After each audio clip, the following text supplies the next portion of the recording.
uh, I will talk about the death penalty. I have learned me a lot about America and how they think about the death penalty. And I learned me that it's a big difference in USA and compares to Sweden how we think about the death penalty. My opinion about the death penalty is it's a hard question to answer, and sometimes I can think that a murderer deserves a death penalty, but then you must be very sure about he have done the crime, and so it will not absolutely not happen to innocent person will get guilty to a crime he don't have done. But many people have been guilty to execution, but they actually don't have commit a crime and are innocent. Think, for example, if an innocent man will get death penalty and maybe will have a wife and 3 children at home, and it will be a very terrible incident. And people can wait for years in a death row and wait to get to be convicted for execution. That is very wrong, I think. Compared to Sweden, it will no way that Sweden will use a death penalty, and it's much harder penalties in USA than in Sweden if you will do a crime, and I think that we should have harder penalty in Sweden, but I don't think we should have death penalty. But I think we should have harder penalties if you do a crime. Is someone else? I agree what I think about this, and or someone think something else. I agree. Yeah, me too. You know, death penalty, I think it's too hard to judge a person for,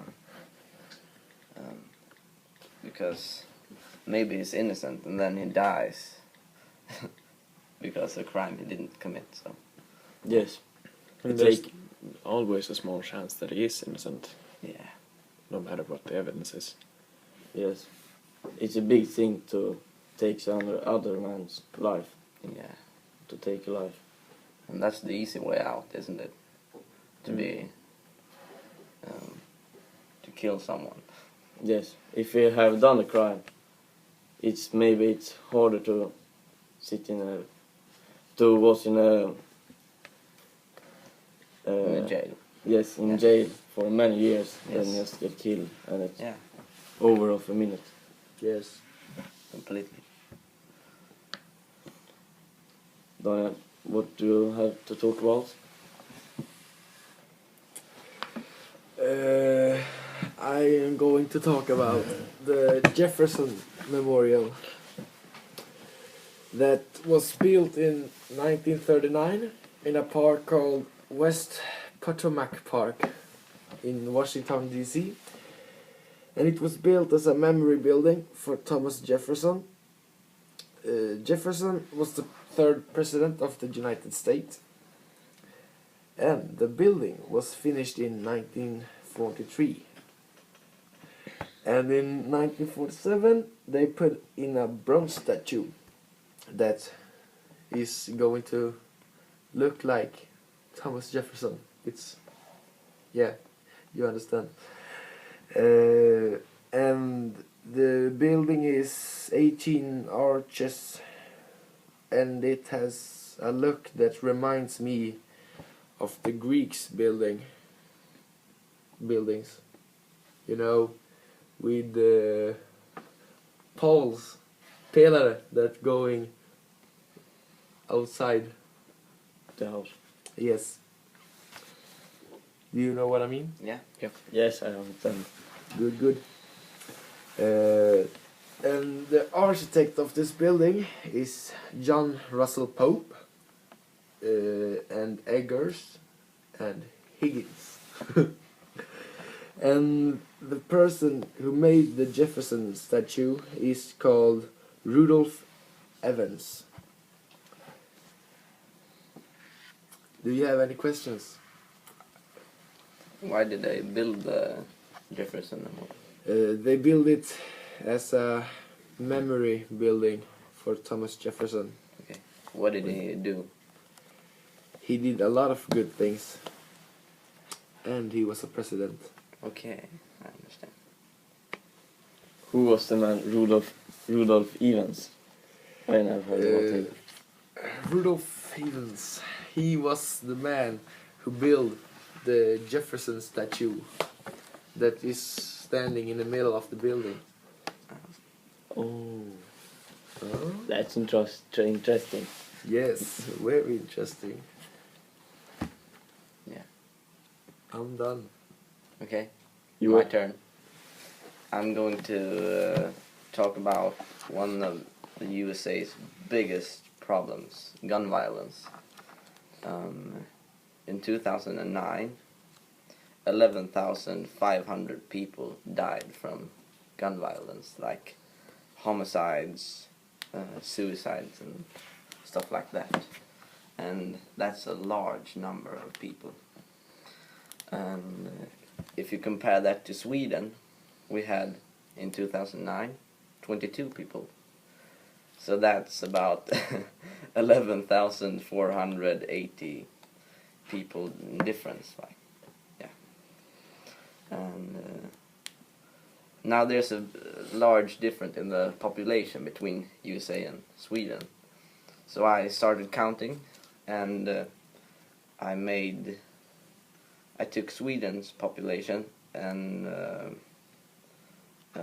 made it bigger to about 300 million people, like in the USA.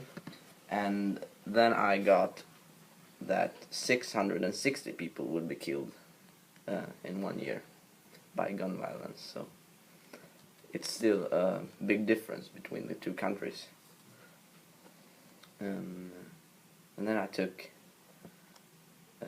and then I found out that 31 people per day gets killed in gun violence in the US, and it's a large number. And today, I think about 9 people already died from gun violence. So it's a large number. You can't. I can't really get there. So many people die from gun violence, and I think one of the big reasons for the many killed people is it's easy to get your hands on a gun. It's easy to get your hands on ammo, and also the TV shows, the reality shows like Cops. You seen it?